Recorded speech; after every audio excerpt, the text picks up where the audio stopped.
Please welcome Yinka Adegoke, Africa editor at Semafor, to guide a dialogue on economic growth and income inequality.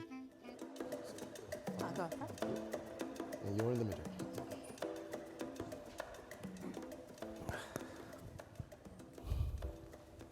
Okay. Let me get my bottle of water down there. All right, thank you everyone for being here. Welcome to our conversation about breaking the cycle, economic growth and economic income inequality. I'm very excited to have our two excellent panelists here because this is one of those conversations that until it gets proposed, many of us don't often think about the link between these two key economic variables, right? We talk about them, particularly those of us who are journalists, report on stories talking about economic inequality in one sector and economic growth on another side. So, but what I wanted us to start off with was to really make sure we're all on the same page when we talk about what income inequality really is. And I thought we'd start with you, Gargee, how you define it, what your sort of red flags or concerns are. Sure. Well, first of all, thank you for having me here. Look, I work for an organization that has its answer to that question written on the side of our wall, that the purpose of the Gates Foundation is to help make a reality that every child, every person, no matter the color of your skin, the income of your parents, the origin story, has an equal chance at a healthy and productive life. So we focus on the very basic inputs to connect to life and livelihood, basic healthcare, basic education. And the reality right now is that it's not true. In this country, I was just in California in the Inland Empire. The basic educational outcomes for kids who live in poverty, especially black and brown children, are not keeping up with the vision we have of our society. If you move to some of the global work we do in sub-Saharan Africa and parts of Asia, the chances of dying in childbirth for a woman, the opportunity to start your own business, the opportunity to grow old are not equally distributed. So that's where we're focused. No question that the decades of growth we've seen have helped that. We have halved and halved again the number of children who die before their 5th birthday. The real question for me now that we are in a moment of low, slow growth is how do we keep the progress going on the basic ingredients so people can access the benefits of growth. Shafik, you have your foundations, but you've been an investor, an entrepreneur for many, many years. Economic growth is very much a part of your story. But how do you think about income inequality? What's your sort of definition or your sort of primary concerns, if you like? Let me be brief and sharp. My sense of income inequality is a definition that you cannot have on one platform. It is different from region to region, from country to country. But there's a minimum that can be achieved, and what Gargee is talking about is that minimum that should be achieved. But the world we live in right now, and to be sort of, maybe not politically correct, but let me put it to you this way. You talk about economic growth. We're not seeing economic growth. This morning, Steve, in the breakfast that he got me up at 6 a.m. to attend, I said that I was in Asia, in Africa, in the Middle East, and Europe, and I could not see economic growth. A gentleman in the room said, China is growing at 5%. And he said, that's good news. And he said, Singapore is growing. But we've already forgotten that China was growing at 8 and 9%. We're not doing very well. The countries that are doing reasonably well are the United States and 3 Gulf countries, Qatar, Saudi Arabia, and United Arab Emirates. And in those countries, those 3 Gulf countries, you will see less inequality. they have growth, but the rest of the world is suffering, and that's bad news. How do we get to a better position? There are some big elephants in the room that need to be dealt with to be able to move from where we are to a much better posture where we can deal with economic inequality. Otherwise, we're going to stay where we are, and my fear is it's not going to get any better. I think we're sleepwalking into more disruptions. Here in the United States, you don't feel those disruptions that are happening in Europe. I just came from London. You have strikes. You have major problems in the economy. And Europe is the same. My country imports 60% of its grain from Russia and Ukraine. Prices are through the roof. Energy prices, fertilizer prices. You go to Africa, and you will see even worse picture. So my sense is, and I'm sure I'm not going to get much support about this, that we need to look at solutions to those problems. And to start with, possibly a ceasefire in Ukraine, possibly looking at globalization in a different way, rather than moving away from globalization. Okay. Let's remember something. We're 8 billion people on this earth. We were 4 billion in 1974. And globalization was a key element in improving inequality. So to a large extent, we need to tackle the problems. Sanctions against Russia. Hey, I have no interest in Russia, let me tell you right now.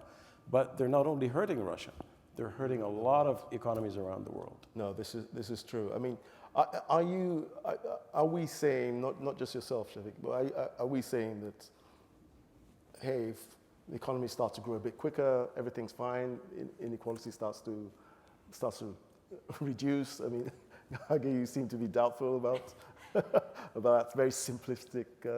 Well, for me, the connection between growth and progress on inequality is great policy. It's probably not the only answer, but it's an important piece of it. There's no question that a growing economy is a baseline from which you can build. I mean, just to give you a counter example, I started my spring meetings week with, in conversation with a group of finance ministers from sub-Saharan Africa yesterday. Tough job in the best of times, but at a moment where domestic economies were ground to a halt after COVID, the price of imports, either through scarcity or pricing, is through the roof. Revenue sources have dried up. Without growth, your options are extraordinarily limited. But growth alone doesn't benefit everyone, right? Just take an example that has really, I think, revolutionized so many families and economies: digital connectivity. So you look at a place like India, access to digital financial services has become a basic part of growth infrastructure. And across the world, women are systematically less connected than men. That's for social reasons, educational reasons, you name it. So India has, through their universal ID system, through a basic digital access stack, made it much easier for everyone to access. It's not based on pieces of identity or your husband's permission. So they've equalized access to digital accounts between men and women. The next step, of course, is what you do with those accounts. Do you have control of your assets? But that took purposeful policy. That took a goal of building universal access. And I think that's the connection between the two. So then my question to you, Shafik, is given this upheaval that we're all going through, we can see it, and you're right. I mean, there's no doubt. We feel we're in a moment of big change in the way economies work. Is there an opportunity for us to, as the opportunity for growth comes back, to rethink how we grow economies and bring more people along, and don't leave key groups like women or certain parts of the world behind? How should we think about the way we grow economies going forward? You really want to hear this? find a solution to the war that is going on, the conflicts that are existing that have sanctions. Sanctions don't work. The United States has had sanctions against Cuba for 60 years. Nothing's happened. We need to find other ways of getting these negative players to understand that there's a set of rules that need to be followed. Globalization is not an evil. Diplomacy is good. We need to be able to talk. That is, I have been in business for 40 years. I sit and talk to my worst competitors. You have to find common ground and common interest. Because at 8 billion people around the world, if we maintain the process that we're going through, and with technology coming in, the break between haves and have-nots is going to be huge. And not only in terms of countries, but it's going to be even in terms of societies. You're going to have chip-rich human beings and normal human beings. You're going to have very rich technological economies and economies that are basic. And that's going to increase the inequality. Well, then we have that now. Yes, but it's going to get much worse. That's my worry.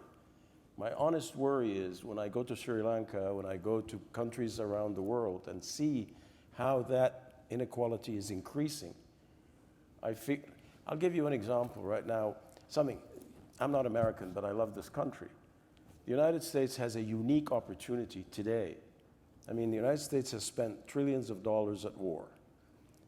You have a unique opportunity today to help some countries, not by giving them aid, by giving them credit on issues that they are facing in Africa and the Middle East and other countries, grain, fertilizer, things that can make their life better. That's how you gain allies. And I think that's an opportunity. And that will contribute in those countries to lessening the pressure on the underprivileged. Gargee, I want to come back to the technology point and urbanization and the sort of impact that has on countries. Some of the studies that you look at show that as countries grow and they become, urbanization is kind of like this sort of phenomenon that happens naturally as an economy grows, and that the inequality actually is found more in the supposedly slightly richer, more urbanized areas than it is. It kind of makes sense than it is in rural areas. I mean, is this inevitable, or is there some way for policymakers or advisors to think about the way economies grow that doesn't quite make that, exacerbate that problem? So I think your point boils down ultimately to livelihoods and how do you create opportunities to not just meet the basics, healthy basic education, but actually have aspirations connect to economic life. What's interesting, just going back to the India example, you start with good policy, but then the private sector steps in creative ways that you can't quite imagine, right? So what I was in India doing a couple weeks ago was talking to government about their financial inclusion policy, but then spending most of the time with fintech entrepreneurs who were creating lending programs, savings programs for women farmers in rural communities, for micro business entrepreneurs, and that's where you start to see the economic life happen. So being able to recreate that on a baseline of policy that brings in the private sector, that is coherent about opportunity in rural areas, making farming something that young people in Africa believe will allow them to prosper, and also thinking about entrepreneurship, job creating opportunities in the urban setting. That's the package that I think really helps us in the long run. So it goes beyond, so that helps. I mean, do you think that helps stop the kind of rural to urban flow, or is that? For me, the rural to urban flow is not a problem unless there's a mismatch of opportunities, right? So most people who migrate are seeking employment. Yeah, exactly. How you create employment in rural areas, how you create agriculture. There's A few months ago, I was visiting a program in Rwanda that was building, it was a training program for ag entrepreneurs, so that young people were not seeing farming just as this painful, laborious subsistence life, but as something that was value creating for the economy, that had opportunity. That I think is the kind of thing that is the real counterbalance to urban mismatch of economic opportunity. Thank you. I wanted to, because I see we're running out of time, this time goes really quickly. I wanted to ask you, Shafik, about how we, when we think about income inequality so this, because, okay, let me take it from the top. When you look at academic research, what it kind of shows is, well, actually, is income inequality a problem?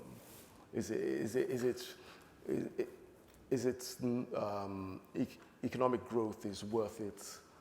We'll have some income inequality, and we just have to deal with it. I mean, what is your kind of position on this, given all the kind of the work you've done, the businesses you've had? I mean, does it bother you if you're building businesses and you're seeing that kind of exacerbated problem? I think it does, based on your earlier comments, but I just want to understand it in the context of someone who cares about the rate at which an economy is growing. Let me make the following points. Number one, you can't really deal with inequality in an economy that's not growing. Secondly, I'm not only a businessman, I have a foundation in this country, and I have a foundation in Egypt. And my foundation in Egypt, and I personally am involved heavily into it, works in the most underprivileged areas on health, education, single moms, and food. We started a food program because of prices of food are going through the roof, as you heard today, this morning, from the young lady from Coca-Cola who was just in Cairo. And people don't put any price tags anymore because the inflation is going through the roof. So we have a program. But to be very candid, and this is something important, because I remember when I started many, many years ago to work, I had a lot of dreams, but I had no means. So you have to have the means to be able to do things. Otherwise, you can keep dreaming about it. And I know a lot of people who have their heart in the right place. But unless you're going to really be able to work hard and create the means and the tools to play a role in bringing better equality to people who don't have a chance, then it's a loss-loss situation. Yeah. That's a great place to end it. Please join me in thanking our excellent panelists. Thank you. Thank you.